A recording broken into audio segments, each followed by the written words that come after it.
pueblo maya pues es continuo y es constante, ¿no? Entonces, una de las principales preocupaciones que nos surgió precisamente a raíz de la investigación que estábamos realizando, que se realizaron en la parte suroriental de Yucatán, es decir, las zonas de alta marginalidad de los municipios de Yaxcabach y Chiquintzonot principalmente, pues fue precisamente este acto de, ¿cómo se llama?, de desenvolvimiento de las políticas públicas relacionadas a las cuestiones de la alimentación en los pueblos originarios, en este caso los pueblos mayas.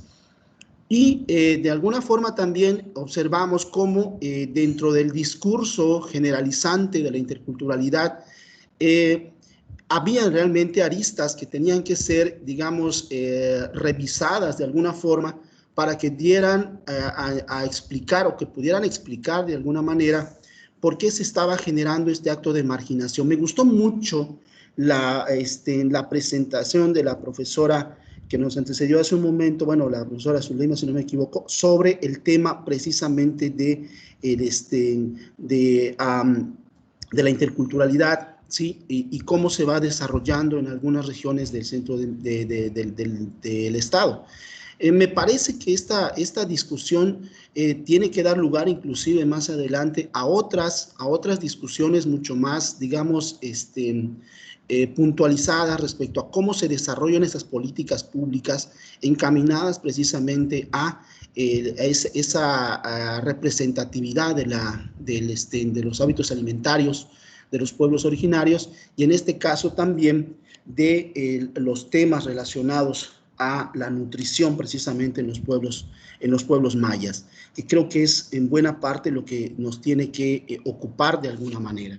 Por eso yo menciono, ¿no?, que para que podamos nosotros comprender cómo dentro de este contexto global del estudio de la alimentación o el estudio inclusive de la alimentación dentro del constructo intercultural, tenemos que pues, hacer mención precisamente cómo en el mundo, ¿sí?, se desarrolla esta discusión de la seguridad alimentaria precisamente desde los conceptos internacionales o los preceptos internacionales que, por ejemplo, la Organización de Naciones Unidas para la Agricultura y la Alimentación, la FAO, ¿sí?, establece como un derecho universal a la seguridad alimentaria. Si nosotros estamos convencidos de que desde la Organización de las Naciones Unidas se establece precisamente ese derecho, ¿sí?, entonces entendemos por añadidura que los Estados miembros que se circunscriben a estas leyes se someten fácticamente a hacer valer los lineamientos establecidos en dicho convenio. Es decir, si México ha firmado este convenio, de alguna manera también se siente en la obligación de responder también a la sociedad mexicana los lineamientos internacionales de la alimentación. Y en ese sentido es ahí donde podemos ir planteando cuál es precisamente el estado de facto que encontramos precisamente ante las exigencias internacionales y cómo se están aplicando de alguna manera en México. Precisamente esta discusión surgió a partir de la necesidad de conocer si efectivamente las políticas públicas o las políticas de carácter alimentario se estaban desarrollando realmente en la región que estudiábamos. Y era precisamente que encontrábamos de alguna manera que esto no se estaba desarrollando tal y como nosotros pensamos que se debería desarrollar. Y si consideramos, por supuesto, que encontramos realmente ese problema, había que preguntarnos también cómo, si desde una política internacional de, ¿cómo se llama?, de protección al derecho a la seguridad alimentaria, nos estaban exigiendo, le exigía también al país mantener una objetiva revisión de la alimentación entre los pueblos originarios, en este caso en los mexicanos en general, si esto no se estaba desarrollando dentro de las políticas nacionales, ¿sí?, y no había un control de alguna manera dentro de las políticas nacionales de la alimentación, ¿qué estaba sucediendo con las zonas de alta marginalidad y en este caso con los pueblos originarios? Entonces encontramos pues una discrepancia y muy lejana discrepancia entre un punto y otro, que de alguna manera también estaban pues generando un problema, ¿sí?, de carácter alimentario.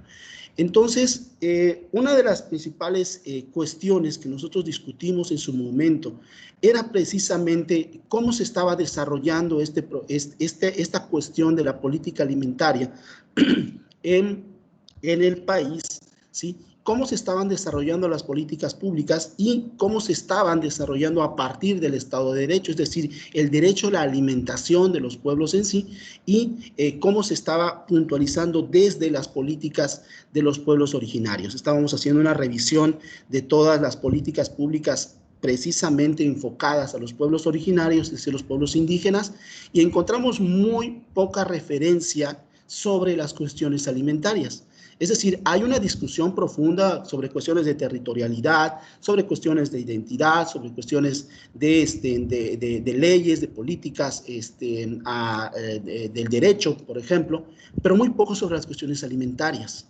Y ahí era donde de alguna manera teníamos que preguntarnos la razón del por qué no había una política pública que se enfocara exclusivamente al estudio alimentario de los pueblos originarios, que si lo tenían de alguna manera, no estaban establecidos como una ley definida, es decir, solamente están representadas, ¿sí? Y no se estaba aplicando en todos los estados de la República.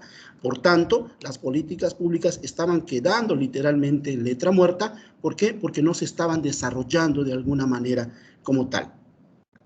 Las cuestiones alimentarias, sin duda, juegan un papel importante en el desarrollo, por supuesto, de los pueblos originarios. ¿Por qué? Porque precisamente, y es lo que he estado escuchando en todos los discursos, en todas las, incluso las presentaciones de esta mañana, ¿sí?, sobre las cuestiones de carácter nutricional, las cuestiones alimentarias, los problemas que se están encontrando, entre otras cosas. Sin embargo, ¿sí?, enfocarlas exclusivamente a una política pública encaminada a un desarrollo pleno de los pueblos originarios, pues, repito, estaba quedando hasta cierto punto en letra muerta. Y ¿por qué se generó realmente esto, o por qué se está generando este proceso en sí? ¿Sí? ¿Por qué? Porque las políticas públicas solamente se encaminan a cuestiones que no van directamente a resolver el problema alimentario de los pueblos originarios, y en este caso el pueblo maya. Cuando nosotros hacemos esta revisión de la península de Yucatán, observamos precisamente que al tener un pleno desconocimiento del problema alimentario en los pueblos originarios, en este caso el pueblo maya, pues prácticamente no había un interés por parte de las instituciones gubernamentales por buscar resolver esta cuestión. Encontramos, por ejemplo, que en Campeche, ¿sí?, hay una oficina que se encarga precisamente de las cuestiones alimentarias, pero esta oficina simple y sencillamente no está respondiendo, o no hay un interés por conocer qué es lo que está pasando en las zonas mayas de Campeche, por ejemplo. Lo mismo sucede en Quintana Roo, por ejemplo. Y para Yucatán, pues tenemos que decir que tampoco canta más las rancheras. ¿Por qué? Porque también están hasta cierto punto desconociendo de alguna forma qué es lo que está pasando con la alimentación de los pueblos mayas, en particular, incluso a la población infantil, por ejemplo. El desarrollo integral de la familia está trabajando sobre eso. Hay organizaciones no gubernamentales que están trabajando de alguna manera por desarrollar estrategias de solución para la problemática alimentaria en Yucatán. Sin embargo, esto pues está de alguna manera pues generando ciertos conflictos.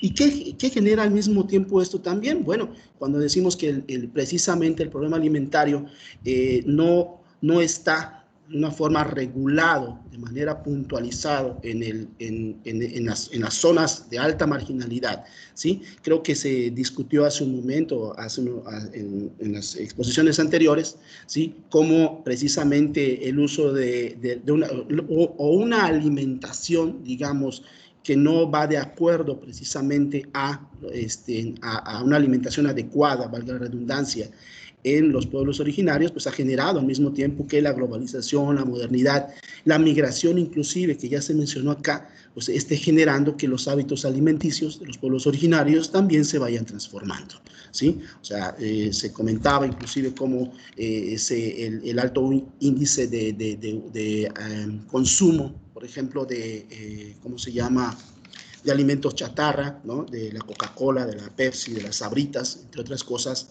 de la sopa Nissin, por ejemplo, entre los jóvenes, pues se está convirtiendo ya, o se ha convertido, o ha sido siempre un hábito de consumo recurrente en las comunidades.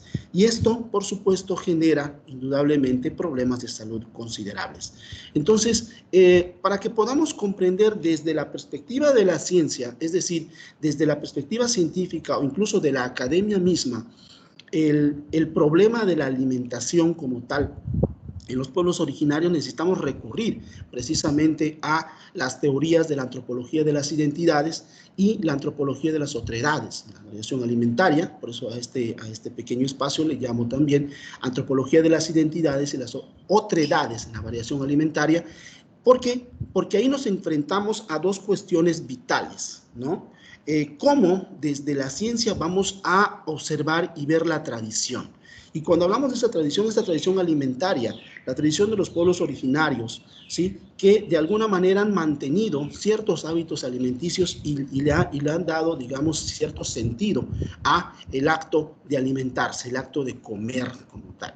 Entonces, desde la cuestión de la antropología, ¿sí?, también es importante que nosotros como científicos en sí podamos comprender, ¿sí?, que este proceso de alimentación de los pueblos originarios tiene un sentido y al mismo tiempo tiene un origen, ¿sí? Y este origen, como tal, parte precisamente de un conocimiento genuino de la agricultura, del conocimiento de la alimentación de tiempos inmemoriales. Es decir, si por ejemplo planteamos el estudio del maíz, por ejemplo, ¿sí?, sabemos que la domesticación del maíz se dio hace, no sé, 5.000 años, 6.000 años, ¿sí? Y esto precisamente generó de alguna manera un conocimiento más profundo del uso del maíz, por ejemplo. Y en ese sentido, llega al siglo XXI, de nuestra época, de nuestros días, ¿sí?, y se reinterpreta la concepción del maíz, ¿sí? ¿Por qué decimos que se reinterpreta? Porque precisamente ante el uso de los transgénicos, por ejemplo, ¿sí?, prácticamente los pueblos originarios también se ven envueltos en este universo de las transformaciones de la semilla. Y ahí es donde entra la discusión de la antropología y de la identidad alimentaria. ¿Por qué? Porque dentro de este proceso de identificarse con las semillas, muchos de los pueblos originarios, en este caso el pueblo maya, está de alguna manera buscando preservar estas semillas que de alguna manera le han dado sentido a su vida como pueblo originario. ¿Y qué decimos en ese sentido? Pues que de acuerdo a las políticas que se van desarrollando, políticas alimentarias que se van desarrollando, sabemos muy bien que muchas de estas, valga la redundancia, políticas nuevamente, ¿sí?, no siempre se enfocan a un desarrollo pleno de la alimentación de los pueblos originarios. Y cuando menciono esto, lo hago con conocimiento de causa, porque sabemos bien que cuando los sistemas políticos en turno están de alguna manera buscando solucionar los problemas alimentarios de los pueblos, generalmente, ¿sí?, les ofrecen o les ofertan a las comunidades, ¿sí?, por ejemplo, semillas, ¿sí?, que de alguna manera han estado en un proceso de evolución o de transformación, ¿sí?, y que han sido mejoradas, entre otras cosas, y estas de alguna manera sirven exclusivamente para mantener una alimentación en tiempos o una alimentación temporal. ¿Y a qué me refiero con esto? Pues sabemos muy bien también, los que conocen sobre agronomía, ¿verdad?, que muchas de las semillas que se les ofertan o que se les dan a los agricultores para que siembren en sus milpas, ¿sí?, pues solamente son de una sola producción, es decir, tan pronto siembran, sale la semilla, sale el maíz, ¿sí?, y servirá para consumo. ¿Por qué? Porque cuando lo quieran sembrar el siguiente año ese maíz ya no va a salir. ¿Por qué? Pues porque está de alguna manera preparado, si queremos llamarle así, para que sirva solamente para alimentarse, lo que obliga de alguna manera al agricultor solicitar o pedir o comprar nuevas semillas. Por eso un poco la cuestión de las identidades de las semillas. ¿Por qué? Porque sabemos muy bien también que mucha gente y muchos agricultores todavía están preservando esas semillas que de alguna manera, si lo vemos desde una perspectiva crítica, están en peligro de extinción. Entonces, si estamos conscientes de que la alimentación de los pueblos originarios tienen que ser consideradas a partir de su lógica cultural, ¿sí? Entonces, la ciencia es la que tiene que adaptarse de alguna manera a esa lógica cultural y a esa filosofía agrícola de los pueblos originarios. En ese sentido, es importante que la ciencia se adapte entonces a los conceptos y los preceptos culturales de los pueblos originarios. No los pueblos originarios tienen que adaptarse a él. Entonces, mucha de esta discusión es importante dejarla puntualizada. ¿Por qué? Porque pareciera que la ciencia no lo está haciendo, ¿sí? O se está olvidando precisamente de este acto intercultural como tal, ¿sí? Entonces, si estamos discutiendo siempre que dentro de la interculturalidad es importante escuchar ese diálogo constante de los pueblos, escuchar esas necesidades de los pueblos y al mismo tiempo establecer alternativas de solución desde la ciencia, pero respetando su sentido identitario, ¿sí? Entonces, ¿cómo vamos a validar, ¿sí?, un acto intercultural si no se entiende desde el constructo cultural e identitario de los pueblos originarios? Entonces, repito, y no me cansaré de decir, ¿sí?, que precisamente el resultado de ese desconocimiento de las políticas internas de los sistemas filosóficos mayas originarios, ¿sí?, sin el conocimiento pleno de una cosmovisión del pueblo como tal, muy poco se va a hacer en políticas públicas para abatir el rezago alimentario en el pueblo maya. Por eso es importante que si nosotros desde una perspectiva crítica, analítica y reflexiva y desde distintos espacios de la ciencia y de la academia entendemos que la interculturalidad, sí, y el conocimiento pleno de una filosofía maya como tal, vamos a entender entonces el grado de marginación en la que se encuentran los pueblos para que podamos resolverlo como desde una perspectiva científica, ¿sí? Entenderemos también que esas políticas tienen que desarrollarse precisamente a partir de un conocimiento pleno o un conocimiento de causa. Entonces, sabemos bien, por ejemplo, que la ciencia, ¿sí?, la ciencia como tal, o sea, el enfoque científico a esta reflexión, ¿sí?, generalmente no cae muy bien. Tenemos que ser honestos al mencionar esto. ¿Por qué? Porque como que no encaja dentro de los cánones que la ciencia nos está estableciendo. Aún recuerdo cuando conversaba en alguna ocasión con algunos colegas, ingenieros agrónomos, que de alguna manera son unos grandes amigos míos. Sin embargo, no todos, estoy diciendo, no estoy generalizando en ese sentido. Recordaba cómo algunos de ellos, dentro de su concepción de ingeniería, de agrónomos o lo que fuera a ser, pues pensaban precisamente una tecnificación del campo. O sea, vamos a tecnificarlo, necesitamos en que el campo se vuelva a ser el ente alimentario y que vuelva a regresar toda esta concepción de la alimentación en los pueblos. Sin embargo, se olvidaba de un pequeño detallito, que dentro de eso también estaba la concepción cosmogónica, el conocimiento profundo de los pueblos, y por eso el problema precisamente que mencionaba hace un rato de plantearles en alternativas de solución de carácter tecnificado, cuando en los pueblos pues simplemente eso no aplicaba o no llegaba como tal.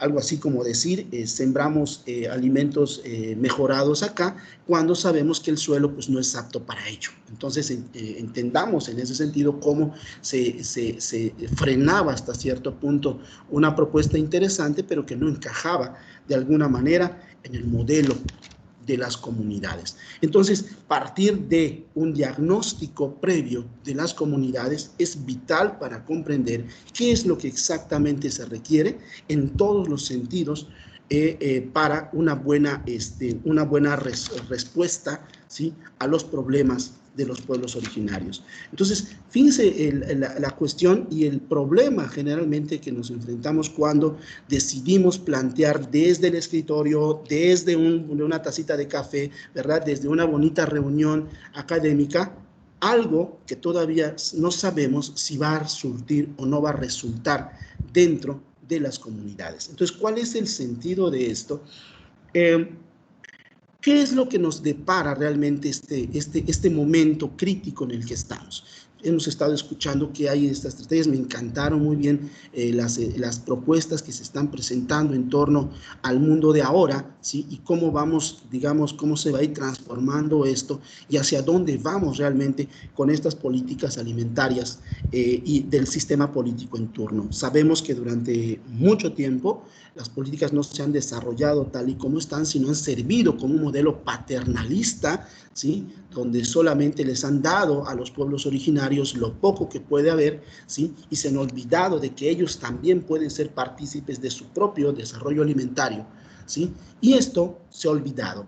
Y ahora que estamos precisamente en este tiempo de pospandemia, ¿sí?, estamos precisamente pensando cómo desde la antropología misma necesitamos establecer estrategias de solución a los problemas de identidad alimentaria principalmente en el mundo. Sabemos que las migraciones han generado conflictos, lamentablemente, ¿sí? ¿Por qué? Porque se estuvo comentando inclusive en las pláticas anteriores, ¿sí? Sin embargo, sabemos que también son remedios que van de alguna forma a resolver ciertos problemas de carácter económico en las comunidades, pero que no están generando de alguna manera una resolución de carácter alimentario. Entonces, y cuando lo digo así, lo digo con conocimiento de causa. Las regiones donde hemos estado trabajando identificamos cómo precisamente las migraciones no están ayudando de alguna manera y están generando conflictos de alguna forma. Recordemos el problema que ha surgido a raíz de la pandemia. Sabemos que en muchos lugares de la península, gente que migraba, que se comentó incluso hace un momento, ¿sí?, tenían la oportunidad de salir a otros lugares a trabajar. Sabemos que salen a la Riviera Maya, a Cancún, principalmente los de esta parte, la región de Valladolid, ¿sí? Y después cuando sucede la pandemia, muchos regresan y se integran al trabajo nuevamente del campo. Sin embargo, precisamente ante la llegada o el regreso masivo de personas en las comunidades, al regreso de las ciudades y todo esto, pues simplemente no encajan nuevamente en el modelo porque el modelo ha cambiado. Es decir, que los sistemas políticos en turno, ¿sí?, influyen sobre los sistemas alimentarios y los comienzan a modificar. Esto me acuerda y me recuerda muy bien el problema que había, no el problema, la cuestión que se dio en algún momento en algunas regiones, y creo que seguramente ustedes tendrán conocimiento de ello, ¿sí?, cuando se desarrollaron las políticas alimentarias y se estaban creando algunas, ¿cómo se llama?, algunos proyectos de alimentación en algunos pueblos, ¿sí?, donde las organizaciones no gubernamentales, incluso el mismo gobierno, les enviaba alimentos a la gente en las comunidades y todo. Y una cosa bien curiosa, ¿por qué? Porque cuando les mandaban los alimentos a través de los famosos bancos de alimentos, ¿sí?, pues les llevaban pues de todo un poco, arroz, frijol, entre otras cosas, y entre ellos les mandaban también verduras y frutas. Y curiosamente, la gente, ¿verdad?, cuando les entregaban estos alimentos en sus casas o en sus comunidades, ¿sí?, pues iban, recogían el material, les daban, no sé, pepinos, calabaza, les daban lechuga, les daban frutas frescas, entre otras cosas, y pues simplemente lo llevaban en casa, sí, se les daban, agradecían y vamos, ¿no? El frijol pues, lo consumían, el maíz lo consumían, entre otras cosas. Pero, por ejemplo, los pepinos, agarraban unos pepinos largos por acá, ¿sí? Y decían, bueno, esto pues no lo comemos, no estamos acostumbrados a comerlo, ¿no? Se lo guardaban en un lado y cuando tenían la oportunidad lo partían en cachitos y se lo daban a los cochinos y a los pollos para que comieran. Lo mismo hacían con otros productos, como la remolacha, por ejemplo, y no los consumían.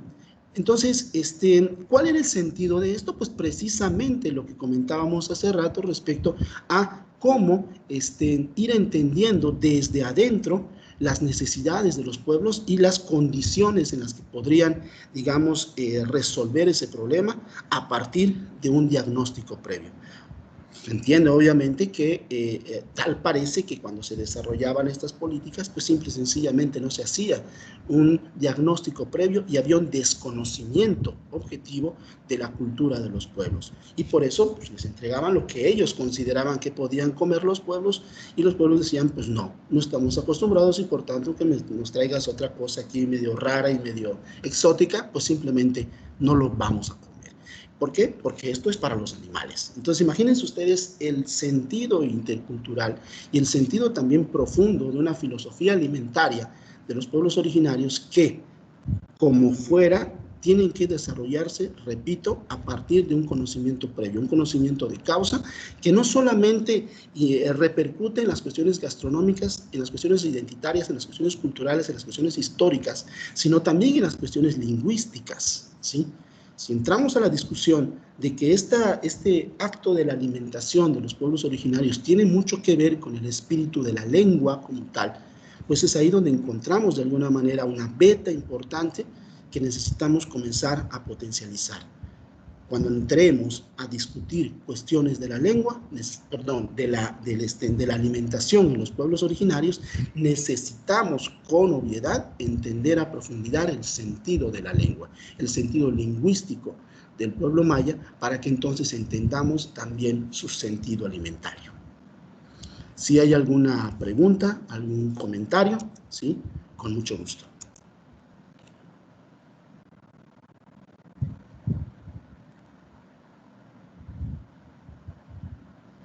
Le agradecemos al doctor Lázaro Hilario Tucci por su interesante presentación.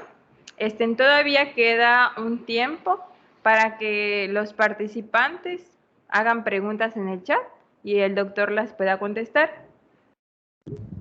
Si alguien tiene alguna duda o alguna pregunta referente al tema, lo invitamos a participar.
Hay una pregunta en el chat, dice, doctor, buenas tardes.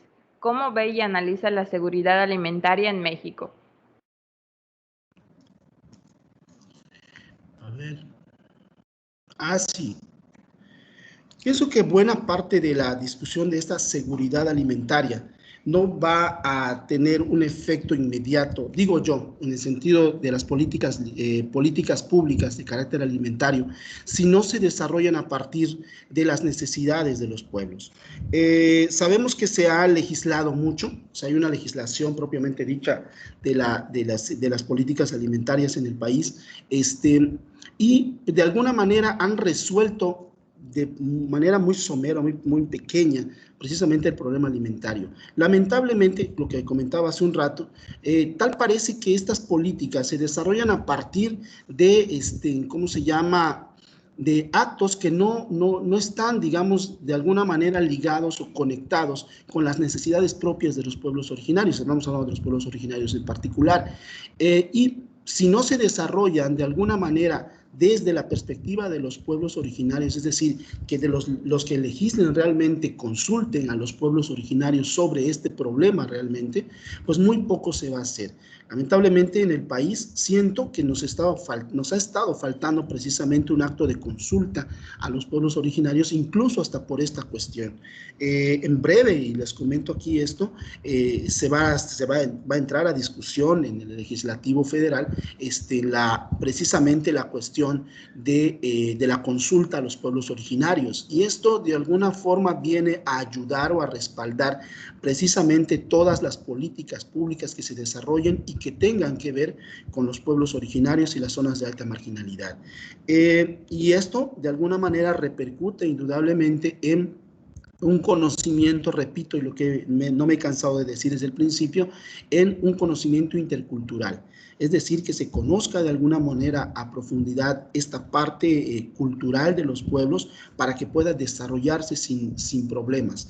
Pienso que lamentablemente en el país no estamos todavía en la posición de resolver directamente esto. ¿Por qué? Porque las políticas o los políticos, que es otra cosa, ¿sí? Como que no se han interesado de alguna forma en buscar alternativas de solución o inclusive en resolver o en legislar en torno a esta cuestión alimentaria.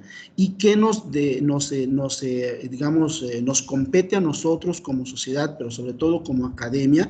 Precisamente plantearlo desde los proyectos institucionales, ¿sí? Y crear precisamente estos espacios donde se pueda discutir entre los mismos pueblos originarios y darle un sentido precisamente a estas políticas públicas. Es decir, pues no nos sentemos a esperar que los políticos resuelvan este problema, porque muy poco podrán hacer, a menos que realmente haya un espíritu de solidaridad en torno a los políticos, y sabemos que esto no va a suceder tan fácil. ¿Por qué? Porque solamente sabemos cuáles son las condiciones en las que se desarrollan estas políticas. Entonces, por lo pronto, siento y pienso que lamentablemente hasta el momento en nuestra sociedad todavía falta mucho por discutir en torno a esta política pública enfocada precisamente en la alimentación de los pueblos originarios.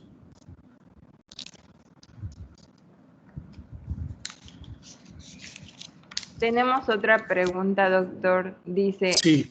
¿Hay métodos de evaluación alimentaria bien estipulados en nuestro país?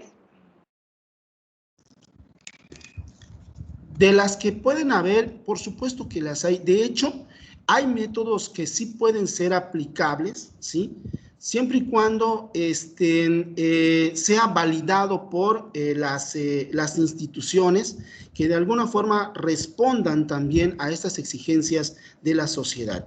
Yo lo digo así porque tal parece que estamos precisamente ante la ausencia de instituciones que de alguna manera le den validez a esta cuestión de las políticas alimentarias.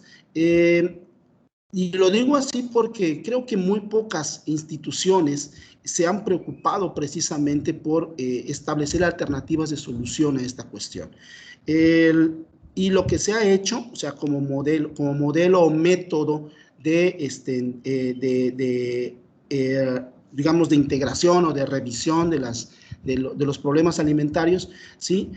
Están precisamente recurriendo a digamos, las cuestiones, digamos, metodológicas de campo, por ejemplo, que es de las pocas maneras que podemos nosotros, pues, entender y comprender cómo se desarrolla esto en los pueblos originarios. Para el caso de los pueblos originarios en particular, ¿no?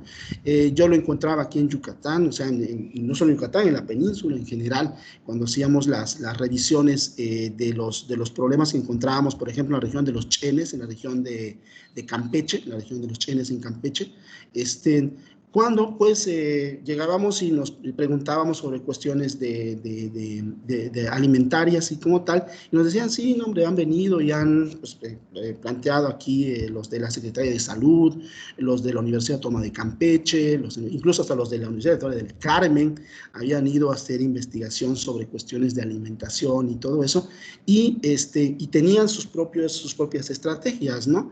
Sin embargo, cuando se les preguntaba si ya ellos tenían, cuando las personas que llegaban con un conocimiento del idioma, por ejemplo, del idioma maya, que estamos hablando de la región de Xibalchén, de la región de Iturbide, decían, pues no, les hicieron entrevistas en maya, pues no, les preguntaron alguna cuestión en lengua maya, pues no, se comunicaron con ustedes en maya, pues no. Entonces dices, ok, de acuerdo, estamos bien, pues sabemos que son gente bilingüe y todo esto. Sin embargo, ¿cómo se llama? Se entendería que cuando nosotros nos planteemos estudios, obviamente, hacia los pueblos originarios, con conocimiento de causa, pues de alguna forma requeriríamos, cuando menos, de un intérprete que esté a nuestro lado y que pueda, de alguna manera, responder a esas necesidades lingüísticas que mencionaba hace un rato.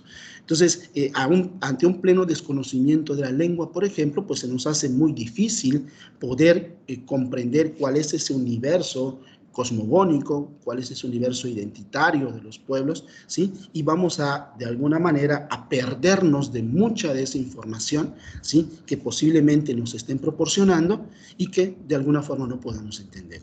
Entonces, creo que en las instituciones es importante, por ejemplo, ya, y es urgente el uso del conocimiento de la lengua, ¿sí? Los cursos de lengua maya, por supuesto, pero también los cursos de interculturalidad, que precisamente ayudarían mucho precisamente a crear una metodología que vaya enfocada puntualmente a comprender a profundidad la problemática de los pueblos. Creo que eso es lo que nos ha estado faltando de alguna manera en las investigaciones de carácter científico, la comprensión de la cultura de las sociedades a la que servimos y la comprensión también de su universo cosmogónico.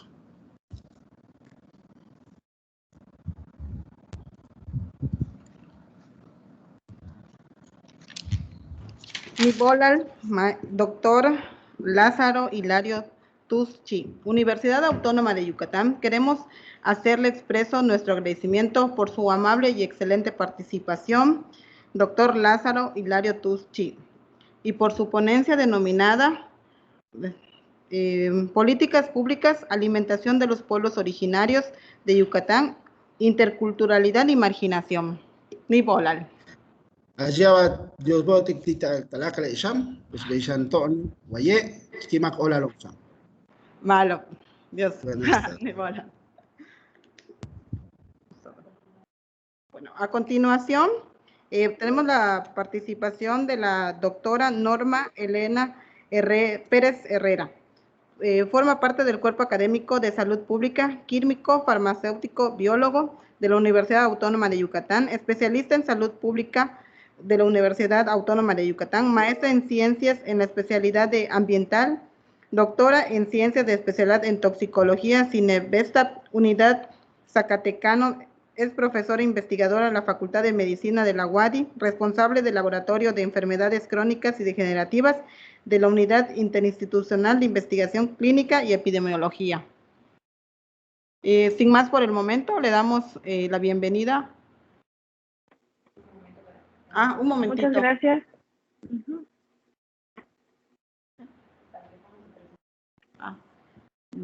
Ahí está.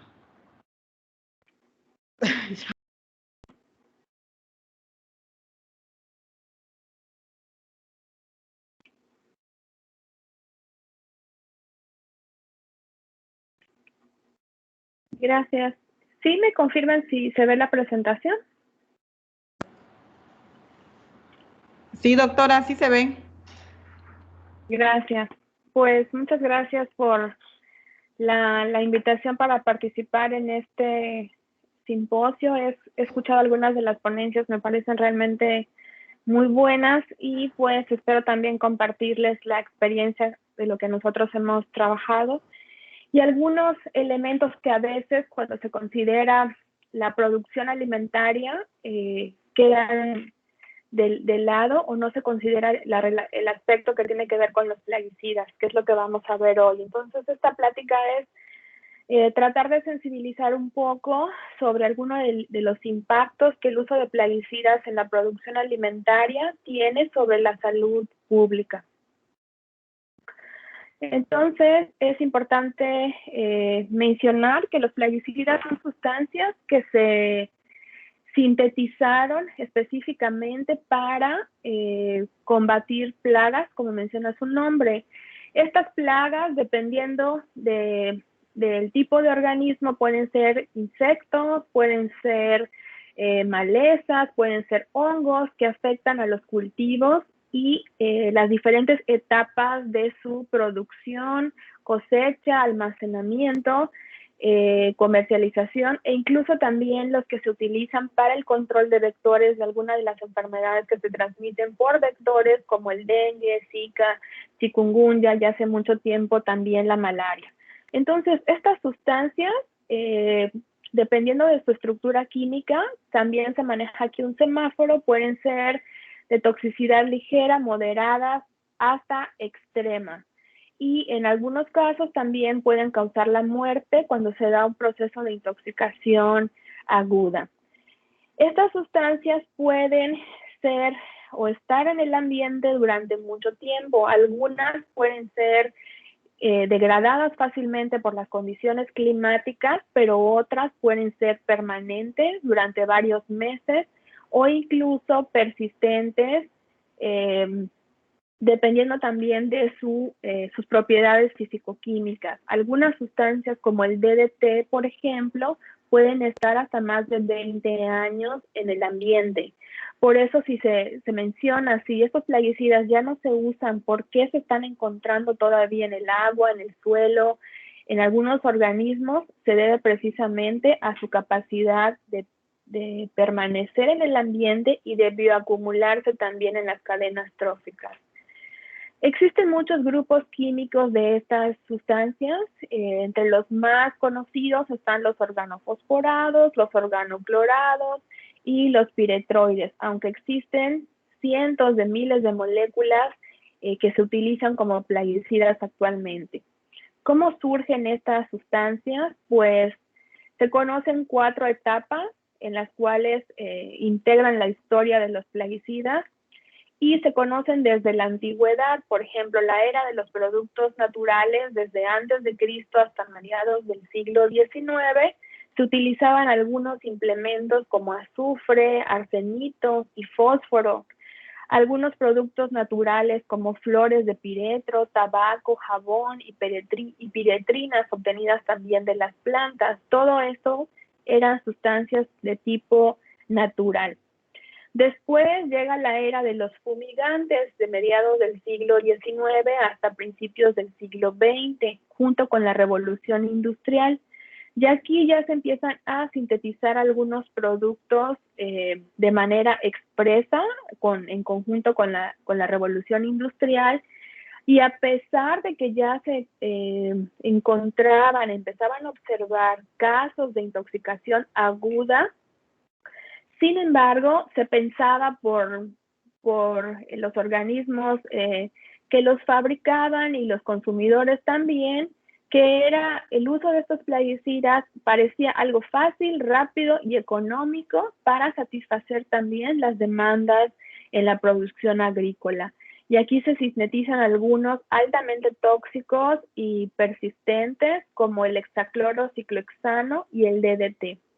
Después entra la era de los productos sintéticos de 1920 a 1990. Aquí el DDT se emplea en grandes cantidades para el control de vectores, para combatir enfermedades como la malaria, y otros organoclorados entran también al mercado, entre ellos metoxicloro, aldrin, clordano y heptacloro, altamente tóxicos que ya están considerados como obsoletos y caducos, ya ni siquiera están en las listas de plaguicidas. Posteriormente, como se empieza a ver la toxicidad de estos organoclorados, entonces se opta por sintetizar los organofosforados, carbamatos, piretroides, 2,4-D, entre otros. Finalmente, en la era en la que nos encontramos ahora, se considera a partir de 1990 aproximadamente, y en esta era entonces entra al ambiente el paraquat, el glifosato y los neonicotinoides. Estos últimos han sido también muy discutidos últimamente por todos los problemas de salud ambiental, salud pública, la salud humana, pero también sobre las abejas. Vamos a comentar un poquito de esto. Entonces, los plaguicidas entran al ambiente cuando se emiten en los campos agrícolas, por ejemplo, para asegurar la producción, y en paquetes tecnológicos como por ejemplo organismos genéticamente modificados que implican el uso de glifosato, entre otros ejemplos. Entonces, estas sustancias se dispersan en los cultivos, se filtran en el al manto freático, por ejemplo, sobre todo en el nuestro, que es kárstico, muy sensible a la contaminación, altamente permeable. Algunos de ellos pueden degradarse por los microorganismos que se encuentran en el suelo, por ejemplo, pero otros también por su composición química y el pH y las condiciones de temperatura, luz solar, etcétera, se degradan. Algunos permanecen en el suelo, algunos son absorbidos por organismos acuáticos, por organismos también vegetales, algunos se pueden evaporar y trasladarse, a otros lugares muy distantes desde donde fueron emitidos a través de un efecto que se conoce como saltamontes. Se evaporan, después precipitan y pueden trasladarse a otros lugares lejanos de donde fueron emitidos. Por eso podemos encontrar plaguicidas en lugares tan lejanos como Alaska, por ejemplo, y se encuentran, muchos de ellos se depositan en la grasa de los animales y así es como entonces entran a la cadena trófica y los podemos encontrar en el ser humano. Entonces es importante consultar el Codex Alimentarius, que es un documento que establece cuáles son los límites permitidos o máximos permitidos de residuos de plaguicidas en algunos casos, para que esto sea también observado a través de los organismos regulatorios y no represente un riesgo para la salud pública a través del consumo o ingesta de estos alimentos. Entonces, ya mencionamos que entran al ambiente a través de su aplicación en los campos agrícolas y pueden, de acuerdo a sus propiedades químicas, muchos de ellos son lipofílicos y se absorben, por ejemplo, como los organofosforados, a través de diferentes vías. Puede ser la vía respiratoria, la vía digestiva, también la vía dérmica. Entran al organismo a través de la sangre, se pueden distribuir a los diferentes tejidos. Mencionamos que se pueden depositar en tejido graso, se metabolizan en el hígado, pueden también dañar los riñones porque muchos se excretan a través de la orina. Otros pueden ser, tienen afinidad por el sistema nervioso y generan entonces todo lo que vemos como cuadros de intoxicación aguda, náuseas, vómitos, diarrea, paro cardiorrespiratorio o hasta la muerte. Otros de ellos pueden depositarse en diferentes órganos y generar de manera crónica otro tipo de efectos como alteraciones en el sistema reproductor, efectos de genotoxicidad o hasta se ha asociado a algunos con cáncer.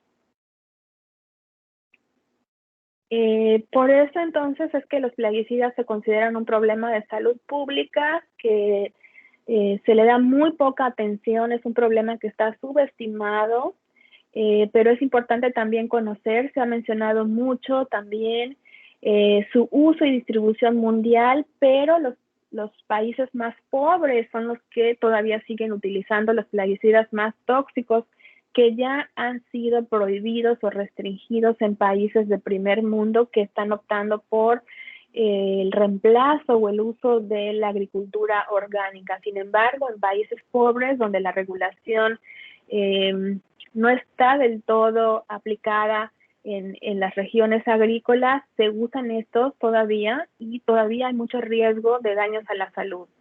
El 85% de los plaguicidas que se utilizan o se utilizan precisamente en las zonas agrícolas. Y podemos pensar que solamente los agricultores son la población ocupacionalmente expuesta, y eso es falso.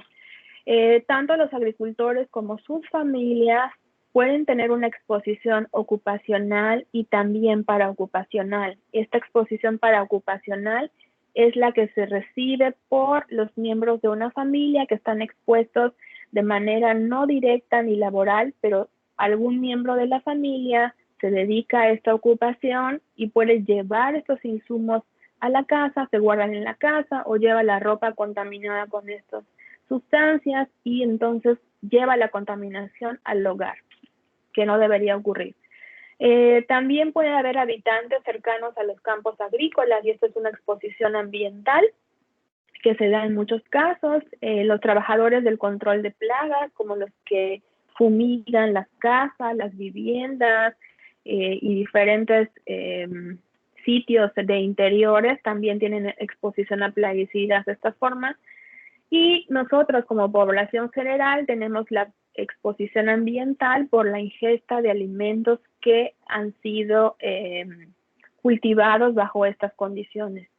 Las cifras de intoxicaciones están subestimadas, no se mantienen los archivos actualizados, de hecho no hay en los catálogos de enfermedades opción para el registro de intoxicación con plaguicidas, sino que entran en la categoría de lesiones y accidentes o violencia. Entonces, el problema es mucho más grande. Algunas de las estadísticas han mostrado, por ejemplo, en México en 2012, 264 intoxicados, el 40% por exposición, el 46% por exposición accidental.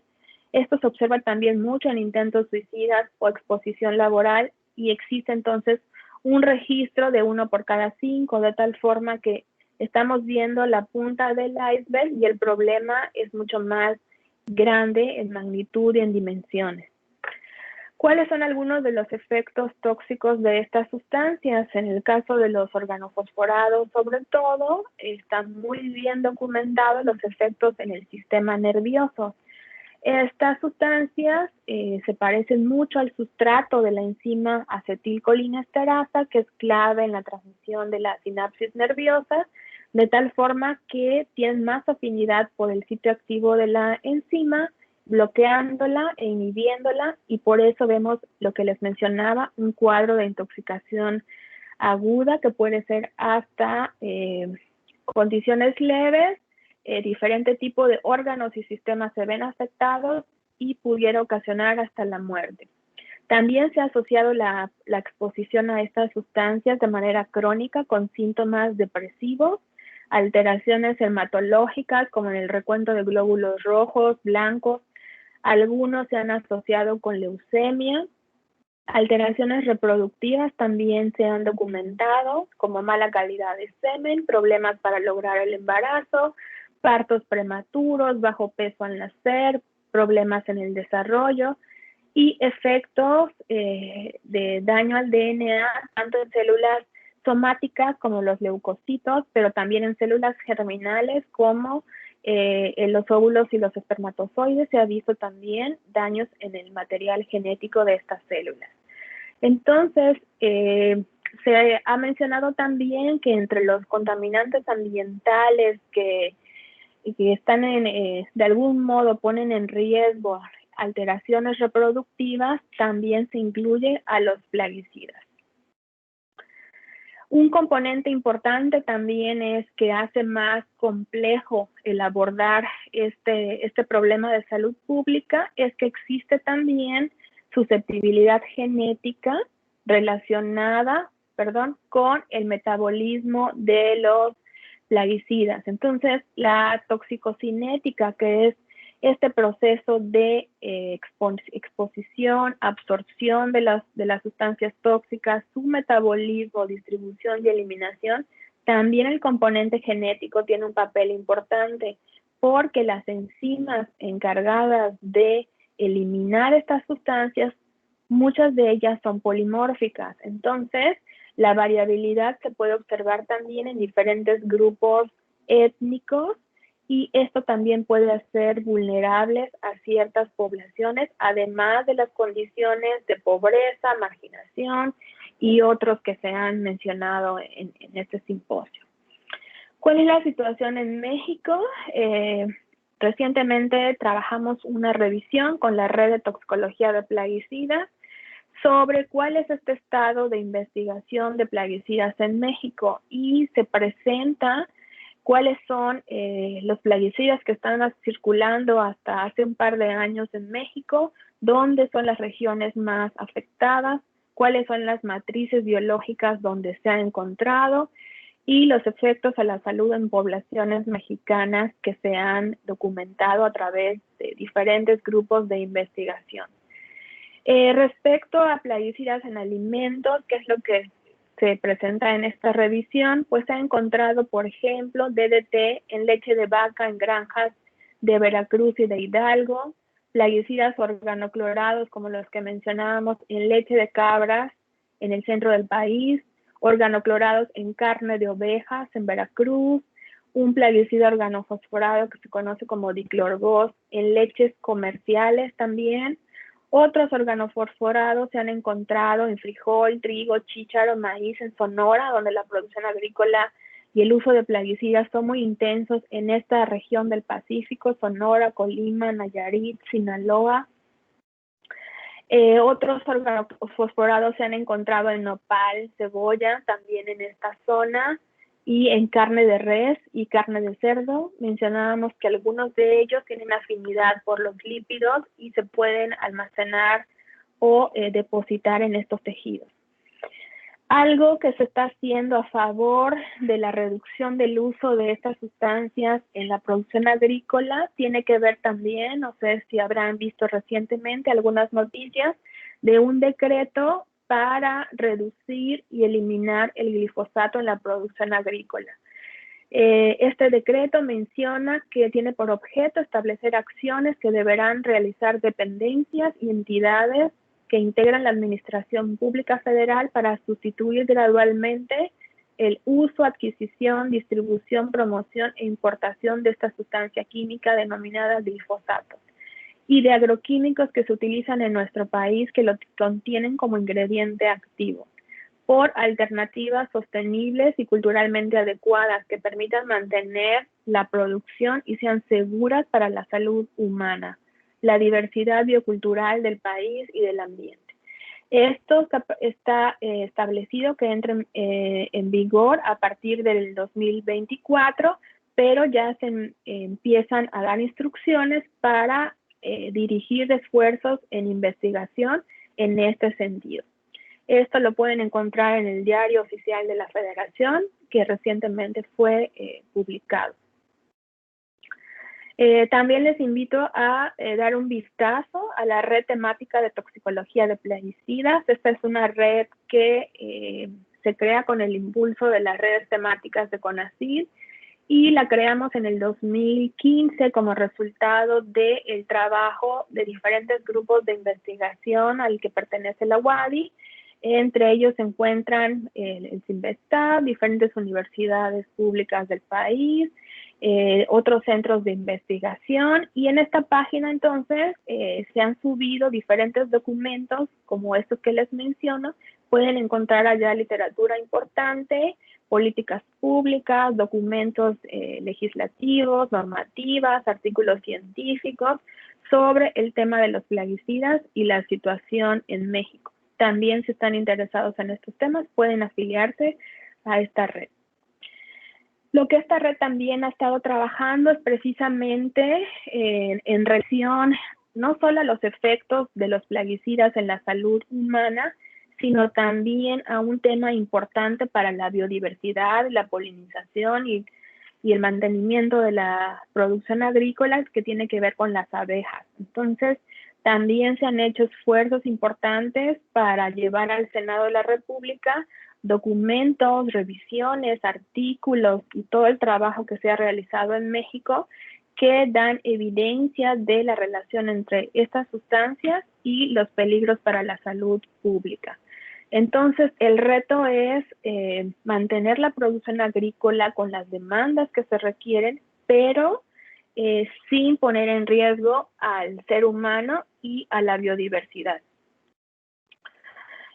Por ejemplo, estos esfuerzos también recientemente se se me compartió esta información, las abejas serán protegidas, esto es aprobado por el Congreso en Sinaloa, por ejemplo. Entonces, yo creo que hace falta muchos esfuerzos en otros estados en este sentido, antes de que se presenten problemas más graves, como los que se han presentado, por ejemplo, en Campeche y en Quintana Roo, problemas serios en este sentido. ¿Qué es lo que nosotros hemos estado trabajando en Yucatán? Ya les hablé de otros estados, otras regiones, y esta última parte de la presentación vamos a platicar qué es lo que nosotros hemos estado trabajando.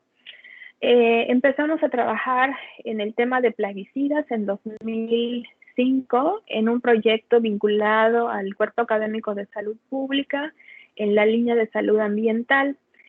Y este proyecto tenía por interés o por objetivo estudiar los daños a la salud por exposición a plaguicidas en trabajadores agrícolas y en sus familias en esta comunidad en Muna en nuestro estado. Entonces, con esto empezamos un trabajo que fue interinstitucional, transdisciplinario, y pues iniciamos este trabajo vinculado con el que fue mi trabajo de tesis doctoral.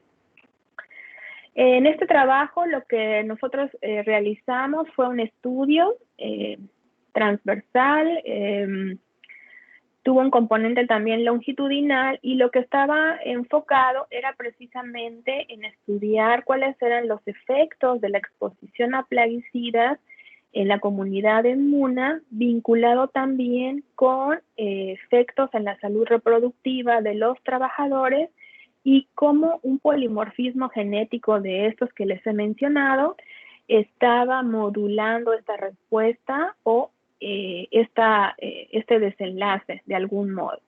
Entonces, formamos un equipo transdisciplinario, interinstitucional, tuvimos el apoyo municipal para instalar una casita, de alguna de las diferentes formas que se le puede conocer a esta instalación, para trabajar directamente con la comunidad, difundir el proyecto. Tuvimos la colaboración de una persona de la comunidad, esto fue muy importante, era la primera vez que se hacía un estudio de este tipo, implicaba el trabajo con agricultores. En ese momento los objetivos estaban enfocados para la salud reproductiva masculina, eso lo hacía también más retador, porque en ese momento no podíamos incluir en el estudio a las mujeres que eran parte de las familias agrícolas hasta que se hizo en una segunda etapa. Entonces fue un proyecto bastante grande que duró aproximadamente 3 años el trabajo en campo que realizamos, pero fue un trabajo muy satisfactorio que creo que rindió algunos frutos. Entre los plaguicidas que se utilizaban en esta comunidad, en ese tiempo encontramos, de acuerdo al semáforo, algunos de toxicidad pues moderada, alta o extrema. Entre ellos encontramos glifosato, 2,4-D, paraquat, de los que les he mencionado, son clorados altamente persistentes, tóxicos, algunos organofosforados también, y estas son imágenes de las condiciones en las que encontramos, por ejemplo, los contenedores, cómo se disponen finalmente en las parcelas, cuando debe haber un confinamiento especial para la recolección de estos residuos. Los trabajadores no se protegen de manera adecuada por diferentes elementos que vamos a ver al final. Las condiciones climáticas y elementos de percepción tienen mucho que ver en esto. Y pues es una comunidad agrícola en la que encontramos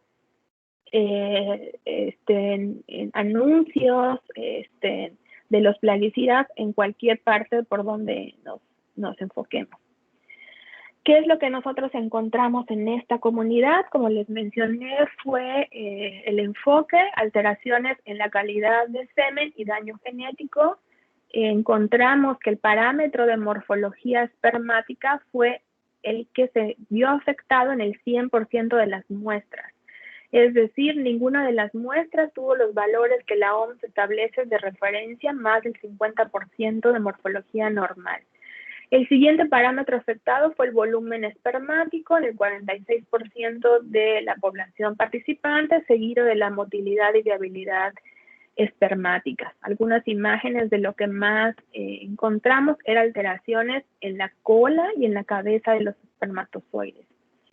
Respecto a las alteraciones genéticas, encontramos en el 88% de las muestras alteraciones en el DNA, rompimiento en las cadenas del DNA, y esto se refleja con una sustancia química que es un fluorocromo que se incorpora al DNA donde está roto y brilla de esta manera. Entonces, así es como se detecta estas células positivas y nos están mostrando rompimientos en el material genético.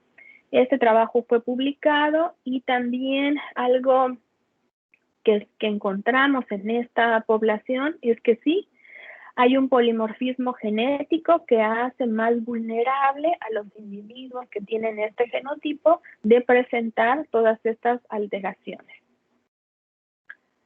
Y entonces allá es donde entran también componentes étnicos o genéticos importantes. En esta misma población, y dado que este polimorfismo genético de la enzima paroxonasa o PON1 está relacionada también con alteraciones en el perfil de lípidos y participa en el metabolismo del colesterol, observamos también que también mencionado o ligado a las características genéticas, los individuos con el genotipo de riesgo para los problemas reproductivos que mencionamos, es decir, los individuos con el genotipo QR y RR, tuvieron bajos niveles de HDL, como podemos ver aquí, menor a 40, y muy poquitos o ninguno llegaban a valores arriba de 50 o de 60, como sí tenían los individuos con el genotipo QQ. Esto quiere decir entonces que también hay problemas ligados a este genotipo en esta población que, además de estar expuesta a plaguicidas y tener ya efectos en la calidad espermática y el DNA de los espermatozoides, también tienen este componente de problemas relacionados con bajos niveles de HDL, altos niveles de triglicéridos y de colesterol. Entonces, esto pues requiere abordajes también multidisciplinarios. Cuando terminamos este estudio, y como en todos los que nosotros hacemos en el laboratorio de enfermedades crónico-degenerativas, hacemos la retroalimentación de los resultados a la comunidad. Entonces hicimos algunos materiales como estos, en los que a través de un tipo semáforo, por ejemplo, los agricultores que se encuentran en color rojo, es como decir, el 70% está en riesgo y un 30% está en las condiciones que se consideran dentro de los valores sin ninguna afectación. Entonces, hicimos talleres en los que dimos a conocer los resultados de este estudio, y como resultado de esos talleres y de esa retroalimentación, los agricultores preocupados por la salud de las mujeres o sus parejas, sus esposas, nos pidieron hacer un estudio similar en el que se estudiara cuáles eran la exposición a plaguicidas y el impacto en la salud de mujeres de familia agrícola. Este escenario y condiciones de exposición a plaguicidas en las que están las mujeres había sido muy poco estudiado, había sido muy subestimado, y entonces con este trabajo encontramos cosas muy interesantes que permiten también pues incidir de algún modo ya de forma más directa. Este estudio también fue dirigido a evaluar los aspectos de salud reproductiva, que en las mujeres es más difícil, y se disponen de cuestionarios o de instrumentos que permiten la reconstrucción histórica de la exposición y de esos desenlaces.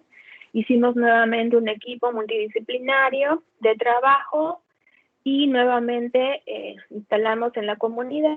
El estudio se difundió, tuvimos muy buena participación de las mujeres de la comunidad. En el caso de los agricultores del estudio previo participaron cerca de 100 agricultores. En el caso de las mujeres, alrededor de 90, y fue muy buena respuesta la que se tuvo en este estudio. Encontramos en esta ocasión que había 25 ingredientes activos de plaguicidas que se guardaban en las viviendas de las mujeres o de las familias agrícolas y que eran usados por los agricultores o sus parejas. En este estudio, muy poquitas o creo que ninguna de las mujeres que participaron en el estudio se dedicaba de forma o de manera formal a la producción agrícola. Sin embargo, encontramos construyendo un índice de exposición a plaguicidas, como habíamos trabajado previamente con los agricultores. Esto es un indicador subrogado que ayuda mucho a estimar la exposición. No siempre se tienen las condiciones para tener una muestra de orina o de suero y ahí hacer un perfil químico que permita identificar múltiples ingredientes activos de sustancias que se conocen como plaguicidas. Pero existen otras herramientas como la construcción de índices como este que podemos ver a través de cuestionario y nos permite tener un puntaje que nos representa una exposición, por ejemplo, exposición ambiental o exposición ocupacional o exposición paraocupacional en mujeres que no deberían estar expuestas a plaguicidas. Lo que esto está mostrando es que encontramos barritas de exposición a plaguicidas en mujeres de familia agrícola, pero también en mujeres de familia no agrícola, es decir, en mujeres donde en su familia no hay un agricultor y no tendrían por qué tener el contacto tan intenso como las mujeres de familia agrícola, también presentaron condiciones o puntos de exposición a plaguicidas. Sin embargo, los puntajes más altos fueron como esperábamos para las esposas de los agricultores, porque lavan la ropa de los trabajadores, guardan plaguicidas en la casa, lavan a veces los productos del campo que han sido fumigados con plaguicidas y entonces son las que tienen un mayor riesgo de exposición a estas sustancias. Entonces, las mujeres de familia no agrícola también están expuestas. Encontramos también en esta población algunos efectos en, por ejemplo, alteraciones reproductivas como la edad de la menarca, dificultad para lograr el embarazo, dificultad para lograr el primer embarazo, parto pretérmino, bajo peso al nacer, sobre todo en el primer producto, algunos con asociaciones o diferencias marginales. Esta fue una tesis de licenciatura de medicina. En el caso de efectos genotóxicos no observamos efectos a este nivel, tal vez la exposición no era suficientemente intensa para generar efectos o daño al DNA en la mucosa bucal. Esta fue también una tesis de QFB, de Laura Cid, que estuvo en el laboratorio y pues diversos estudiantes que se fueron sumando a este proyecto, que fue también un proyecto con financiamiento del PRODEP bastante grande. Después, ¿qué es lo que hicimos en otra comunidad cercana a Muna, que es Ticul? Un estudio sobre salud ambiental más integrador, no solo enfocado a plaguicidas, pero aquí nos vamos a enfocar solamente en esto. Y era un estudio comunitario sobre salud ambiental infantil en sitios potencialmente contaminados en Ticul. En este proyecto lo que les quiero mencionar tiene que ver con elementos de percepción de agricultores que está relacionado con las prácticas que vemos. Les mencionaba el no uso de equipo de protección personal, la disposición de los envases en ciertos lugares de manera pues no adecuada y otras prácticas de riesgo. A través igual de una tesis de una estudiante de medicina hicimos una parte de estudios de percepción en agricultores y encontramos que se utilizan plaguicidas, entre ellos glifosato, paraquat, DDT, ya hablamos de su toxicidad. El equipo de protección consiste en botas, sombrero, gorra, pañuelo en la boca y en la nariz, que no son la protección adecuada. Ahora ya estamos muy familiarizados con protección personal por la pandemia que estamos teniendo y cada vez sabemos más de qué elementos protegen y cuáles no. El uso de plaguicidas ha modificado prácticas agrícolas con disminución de fertilización, roce, tumba y quema. Existe la necesidad de usar plaguicidas para asegurar la producción agrícola. Hay determinantes que guían al manejar o usar plaguicidas, como por ejemplo, priorizar la producción, a veces a costa de la propia salud. No se percibe el daño que provocan, por lo que se observa falta de control al respecto, no se observa protección, porque no se percibe la necesidad de proteger la salud. Esto era también algo muy importante que vimos en el estudio de las mujeres, y no entendían o no percibían la necesidad de usar guantes para protegerse las manos al momento de lavar la ropa contaminada con plaguicidas. Tuvimos varios talleres en los que se mencionó que a través de los poros de la piel, como sale el sudor, entran los plaguicidas y son también agentes dañinos para la salud. Entonces, esto no hubiera funcionado de ninguna manera que hubiera un programa para insistir en el uso de protección como guantes, por ejemplo, si no se conoce o profundiza la percepción que haga de la mano la transmisión de estos conocimientos ligados con las políticas para protección personal. Las enfermedades se asocian con agentes diferentes como embrujamientos, magia negra, alergias o falta de experiencia. Entonces, aquí es importante las acciones que tienen que ver con educación, pero también vinculadas al intercambio de saberes y rescate de prácticas agroecológicas ancestrales. Entonces, hemos llevado en este sentido talleres educativos con los niños, donde pues aquí se hacen actividades lúdicas, donde el enemigo es el plaguicida y los niños son los héroes en este caso al evitar el uso de este tipo de sustancias, entendiendo que son tóxicas para las familias agrícolas, pero también para los consumidores de los alimentos. Para terminar, nada más comentaremos también que en el Congreso de Plaguicidas más reciente presentamos un trabajo en el que reportamos estos plaguicidas, aldrin, heptacloro, malatión, clorpirifos, clorotalonin en el agua intradomiciliaria. Está por concluir este artículo. Entonces, estamos encontrando plaguicidas en el agua, estamos encontrando mala disposición de estos residuos, y esto ocurre en donde hemos trabajado, pero también en muchas regiones del país. Por eso es que estamos ahora en una etapa de integración de una propuesta para elaborar un proyecto más complejo, más ambicioso, que esté enfocado en prevenir la exposición a sustancias que se emplean en procesos productivos, no solamente la producción agrícola, sino otros procesos productivos que tienen que ver con las comunidades, y sobre todo nos interesa mucho la protección de la salud de la población infantil. Entonces, este proyecto que estamos construyendo es un proyecto interinstitucional, como pueden ver, multidisciplinario, y bueno,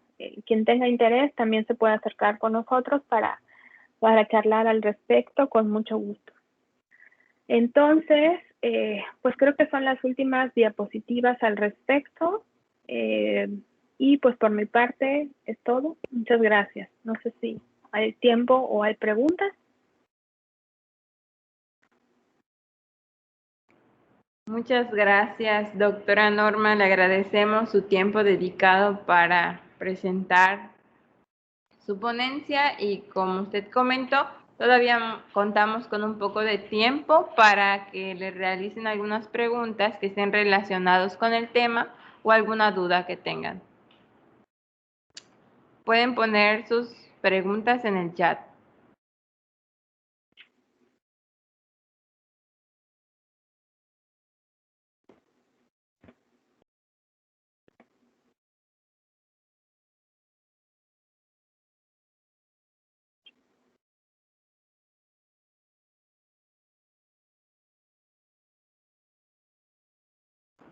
Me parece que en el chat hay una pregunta de Milagritos Díaz. Dice: en el caso de mujeres no esposas de agricultores ni dedicadas a la agricultura, se asume que estas sustancias ingresaron por el consumo de los vegetales. a lo que muchos estamos expuestos. Además, muchos de los plaguicidas usados son prohibidos.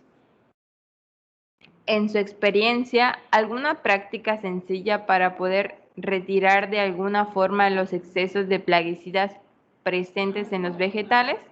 Aparte de la desinfección, una buena opción podría ser dejar en agua que el agua lo cubra por un determinado tiempo. ¿Cuál es su opinión?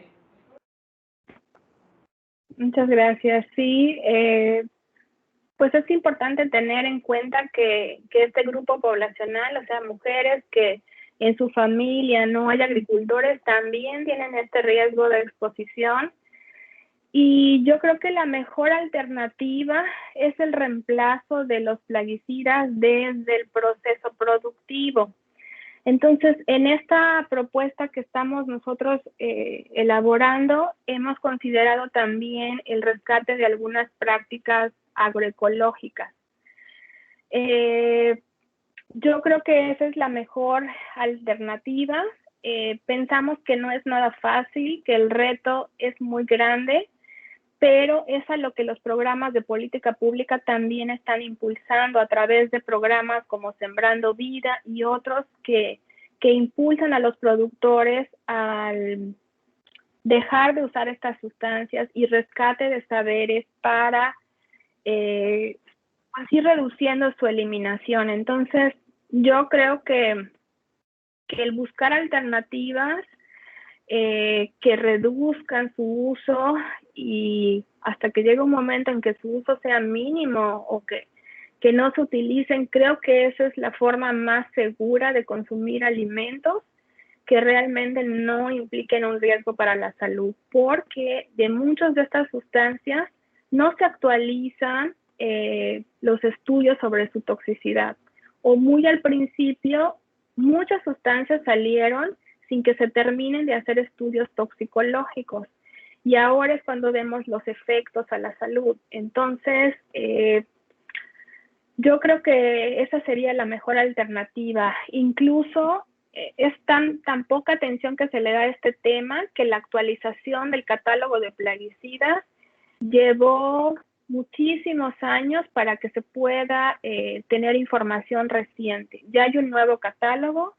Entonces, cada país debe ponerse a revisar cuáles son las cantidades que se utilizan en sus programas, en sus parcelas y hacer una estimación de la toxicidad que implican. Entonces, yo creo que transitar hacia el dejar de usar estas sustancias, creo que sería la mejor alternativa para la salud pública.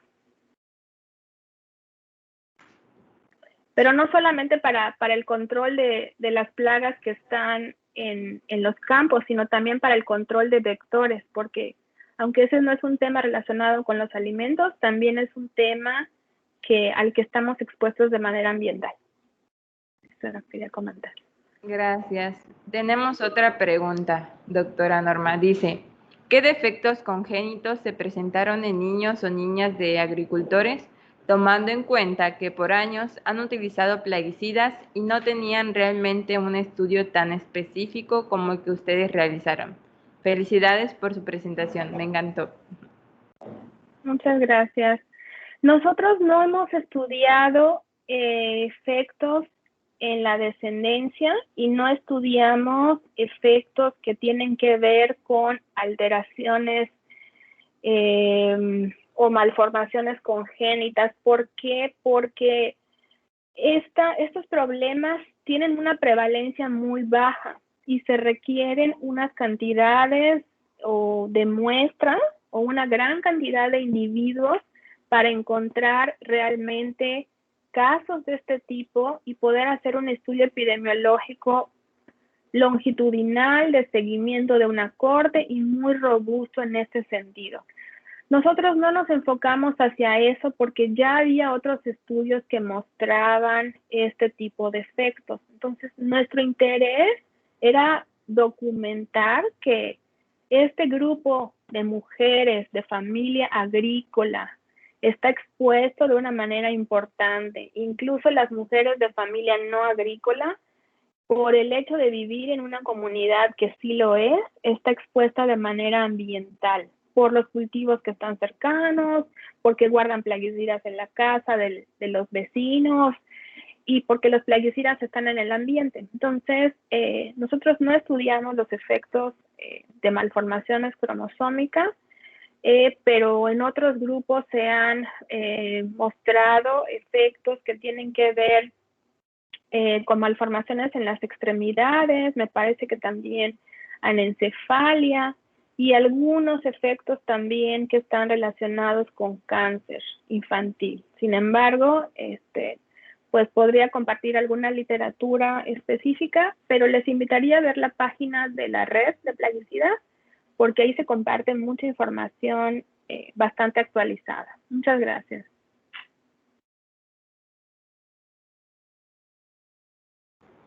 Muy bien, le agradecemos mucho, doctora Norma, por su presentación. Fue un tema muy interesante, de verdad, y por su tiempo dedicado es muy valioso, lo apreciamos mucho.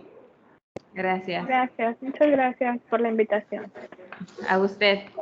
Bueno, y pues para finalizar, le damos a todos los participantes una despedida y les agradecemos mucho por estar presentes. Nada más les recordamos que mañana seguimos con el programa desde las 9 de la mañana hasta las 3 de la tarde, donde de igual manera estaremos presentando ponencias muy interesantes. Con respecto a la pregunta que nos hicieron, si podrán ver las ponencias de nuevo, sí, se compartirán, pero más adelante les diremos o les comentaremos en qué lugares se van a impartir las ponencias. Se compartirán los videos de las ponencias. Bueno, pues eso es todo de nuestra parte y les agradecemos mucho. Los esperamos mañana. Hasta luego.